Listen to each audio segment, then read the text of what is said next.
हर बार एक नई शुरुआत मैं करना चाहूं, लेकिन मेरी हार का डर मुझे हर बार पीछे ले जाए। बचपन से जिस प्रकार के समाज में हमारी परवरिश हुई है, वहां हमें यही सिखाया गया है कि जिंदगी में कभी हारना नहीं है, हमेशा सबसे आगे रहना है। और इस प्रकार के विचार पनपने के कारण उस बच्चे के मन में हार के प्रति एक डर पैदा हो जाता है।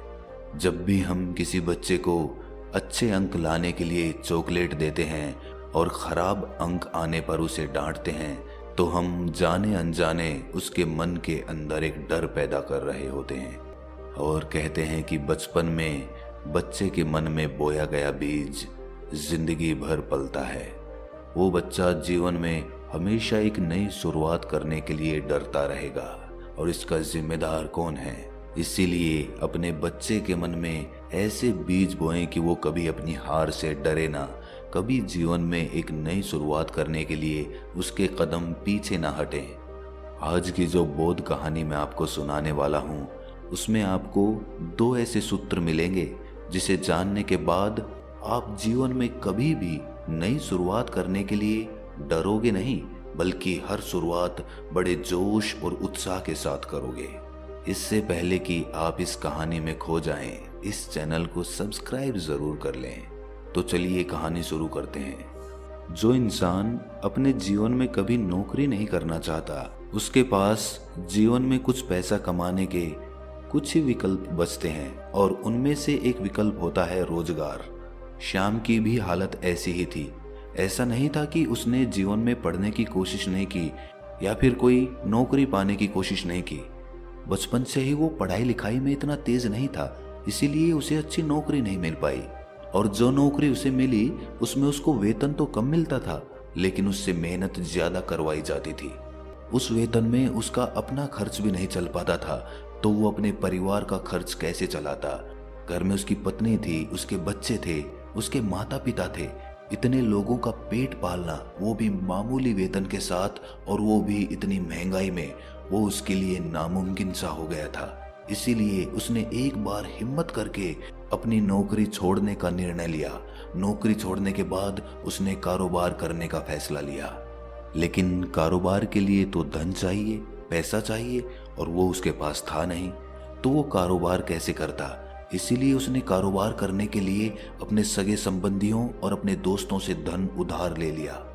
उसने उस काम को ऊंचाइयों तक पहुंचाने के लिए भरपूर जानकारी इकट्ठी कर ली थी। इसीलिए उसे इस बात का विश्वास था कि वो इस काम को एक नई ऊंचाई प्रदान कर सकता है। काम शुरू करने के बाद कुछ दिन तो काम पूरे जोरों पर चला, लेकिन कुछ दिनों के बाद उसका काम ठंडा पड़ता आ गया। अब दिन रात उसके सर पर यही चिंता सवार रहती कि वो अपने दोस्तों और अपने सगे संबंधियों का धन कैसे वापस करेगा। उसे इस बात की बहुत चिंता हो गई थी, इसीलिए वो शराब भी पीने लग गया था।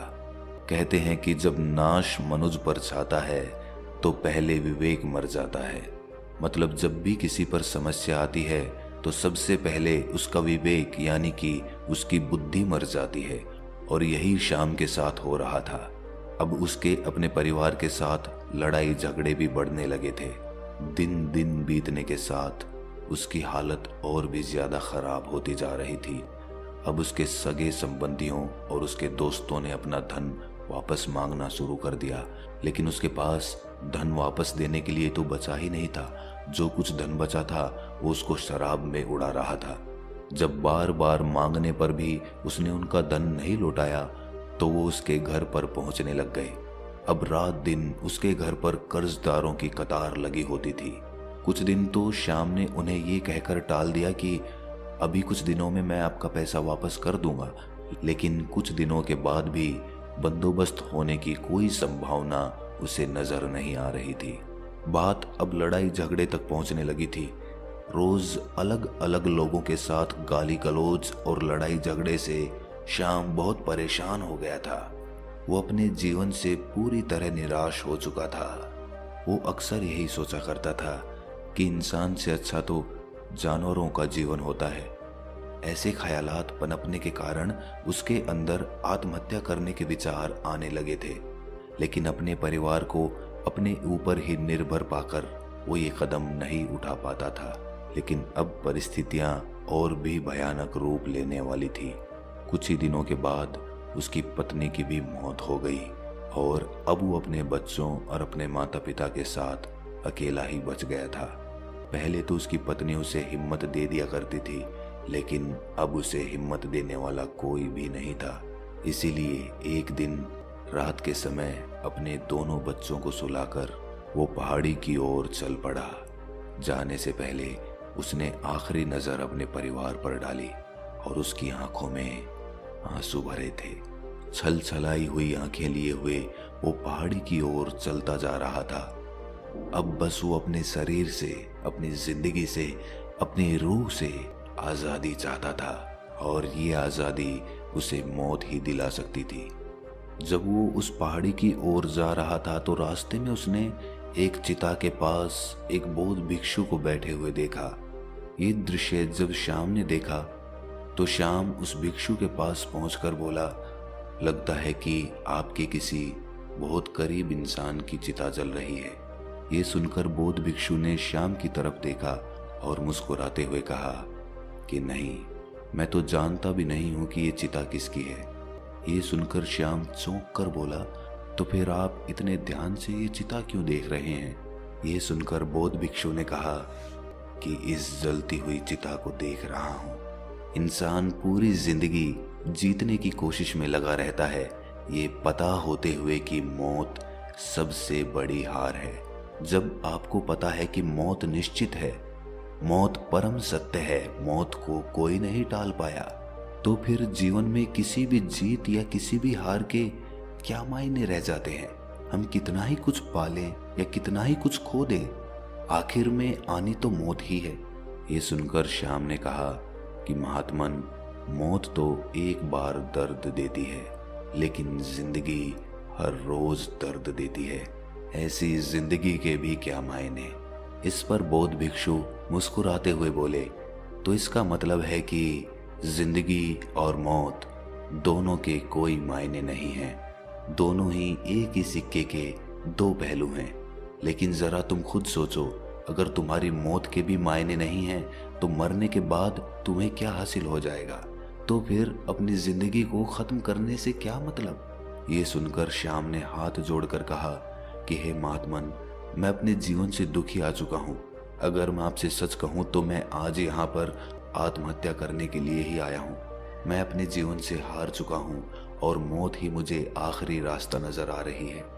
ये सुनकर बौद्ध भिक्षु ने उसका कंधा सहलाते हुए कहा कि मैं तुम्हें दो ऐसी बातें बता रहा हूँ जिसे समझने के बाद तुम्हें जिंदगी से कोई शिकायत नहीं रहेगी।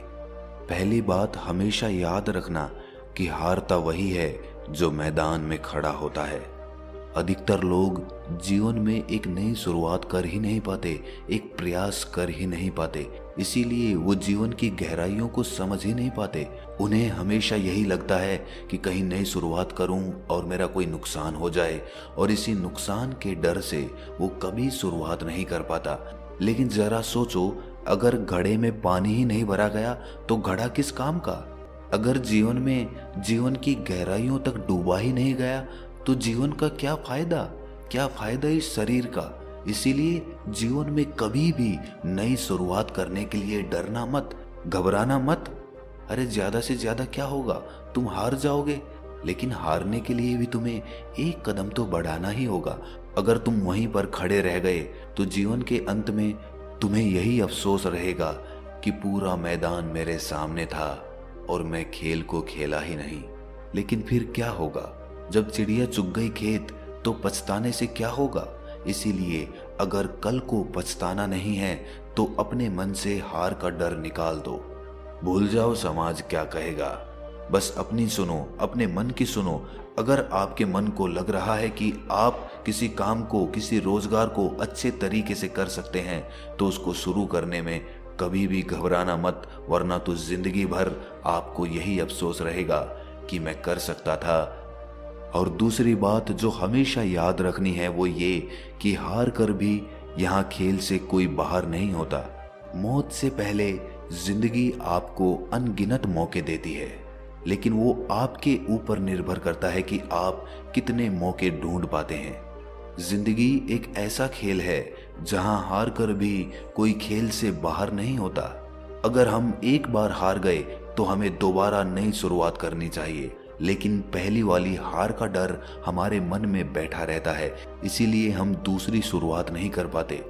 आपको जीवन में चाहे जितनी भी हार मिले, लेकिन आप कभी हार मत मानना, क्योंकि आपका जीवन आपको अनगिनत मौके और देगा, आपको दोबारा से ऊपर उठने के और नए नए रास्ते दिखाएगा। लेकिन आप अपने जीवन से कभी निराश मत होना।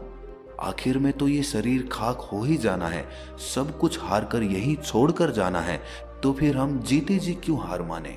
कम से कम अपने जीवन को हम कोशिशों का एक सागर तो बना सकते हैं।